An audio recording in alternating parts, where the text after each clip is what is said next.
The thing about a show like Ghostbusters is that it's very, very easy to get carried away with the hardware and the technology. And a lot of writers are used to coming in and doing shows that are heavy tech or heavy gadget or heavy MacGuffin, if you will. And I always tried to shy away from that. I put as much tech as we needed to have in the show to make it logical and make it work. But I'm very suspicious of too much technology and too much hardware and too much science.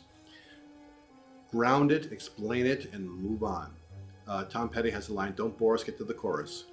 And so my theory of technology is the same way. Is just show enough to give it a rubber science explanation and then move on. And in terms of the mythical and the magical elements as well, which also often require long explanations, I tried again to balance it off by just giving as much as needed and no more, which was a large part of the fun of Ghostbusters, was a chance to dip into the mythological and magical pool of characters from Samhain to various other mythological creatures that we used in the show, to bring that part of it forward.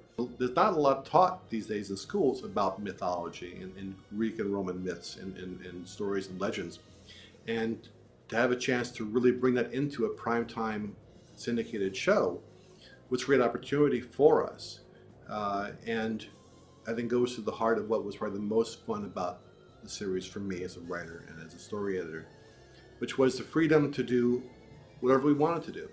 The network shows had some limitations, but in the syndicated shows, it didn't matter how obscure we got, it didn't matter how weird we got, we were allowed to do anything and everything we wanted to do. And that's such a rare opportunity in television, to have producers like Joe and Michchael who will sit back and say, you know what, we'll back you up 100%. You say what you want to do, we'll back you up. And often you hear that, but they don't actually mean it. But these guys meant it. And out of 78 episodes that first year, I only once had a phone call where they, after I turned in the script, where chicken he clucked, which was a little bit demented. Joe Michchael called me on the phone and said, "Are you okay? Are things all right at home?" I said, "Yeah. Why?" "Well, we read Chicken He Clucked, and we think you're a little disturbed, and maybe you need to have a weekend off." "Should I take it out?" "Nope, we love it. We just worried about you." That was the only time I ever got a note from those guys about, are we going too far? And which is why I think the show holds up as well as it does, because it's sophisticated, it's intelligent, it crosses all kinds of mythological storylines, and it's written by writers in full flight, without someone saying over their shoulder, "You can't do this." One of the most satisfying things for me is seeing how the show is endured and the home that it has with fans out there. There are any number of websites that celebrate the show, that talk about the show and the mythology of it and the characters. There are conventions out there where you still see characters being dressed up as by fans, and new zines and fanzines being put forth.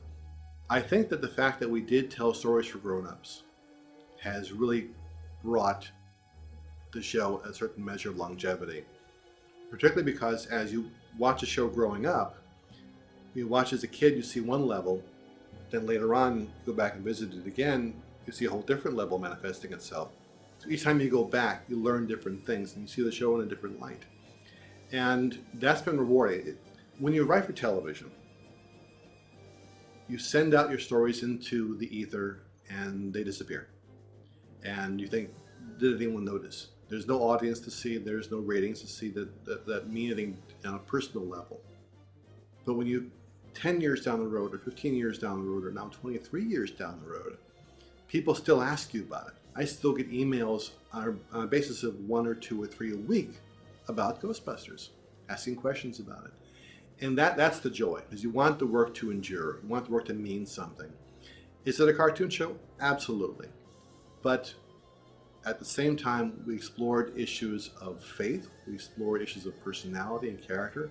We brought the characters to real crisis points from time to time, had them facing death in ways that were sincere and meant something. In Ragnar Rock and Roll, the characters are convinced they're about to die, and you see how they handle that. And because we treated it seriously, we didn't treat it for, just for jokes, the show has lasted. And of all the things that I've done in animation over the years, there were a lot of shows that I did, some I'll even cop to, some I won't cop to. of all those shows, this is my favorite. This is the one that had the most creative freedom and the most response from viewers to say, we like this. So to me, to have the show back now on DVD, to be seen again for the first time in the US, certainly in many years, is a great opportunity. I waited for this to come out for 23 years. I'm so glad that it's here now.